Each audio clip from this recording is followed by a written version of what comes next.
நம்ம தினமும் ஆஃபீஸ்ல செஞ்சுட்டு இருக்க ஒவ்வொரு வேலைக்குமே வந்து ஏஐயும் ரோபோட்ஸும் ஒரு நாள் ரீப்ளேஸ்மெண்ட்டா இருக்க போகுது. சப்போஸ் ஏஐயும் ஹியூமனையும் வந்து போட்டி போட வச்சா ரோபோட்ஸ்லாம் வந்து எந்த மாதிரியான விஷயங்கள் எல்லாம் வந்து ரொம்ப ஸ்பெஷலைஸ்டா இருக்கும்ன்ற 5 விஷயத்த பார்க்க போறோம். அதுல 5வது விஷயம் உங்களை ரொம்ப ஷாக் ஆகும்.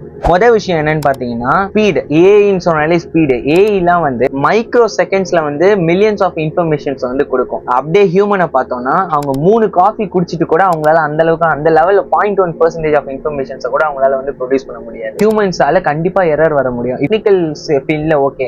அதே நீங்க வந்து மெடிக்கல் ஃபீல்ட்ல பார்த்தோம். இப்போ வந்து யாரும் வந்து மெடிக்கல் எமர்ஜென்சில ஆபரேஷன் தியேட்டர்ல ஆபரேஷன் பண்ணிட்டு இருக்காங்க. இப்போ ஹியூமன் எரர் கண்டிப்பா வரும். அதே வந்து ஏஐ வச்சு பார்த்தோம்னா ஏஐயால வந்து எரரே வர முடியாது. 0.1% கீழே வந்து நமக்கு எரரே வராது. ஹியூமன் எரர் வந்து சுத்தமா அவாய்ட். 3வது காரணம் என்னன்னு பாத்தீங்கன்னா என்டியூரன்ஸ்.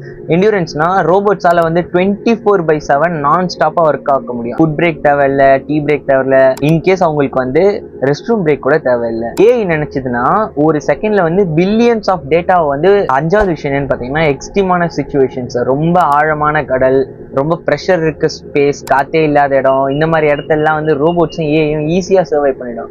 ஆனா ஹியூமன்ஸால அந்த இடத்த நினைச்சு கூட பார்க்க முடியாது. அந்த ஏஐ வந்து ஏஐயும் ரோபோட்டிக்ஸும் வந்து உங்களால வந்து டைரக்டா வந்து அதுங்க நினைச்சா நம்மள வந்து ரீப்ளேஸ் பண்ண முடியாது. ஆனா கண்டிப்பா நம்மள மாதிரி ஏஐ ரோபோட்ஸ் கண்ட்ரோல் பண்ண தெரிஞ்ச ஒரு ஹியூமனால ரீப்ளேஸ் பண்ண முடியும். So start learning AI in robotics today itself. Thank you for வாட்சிங்.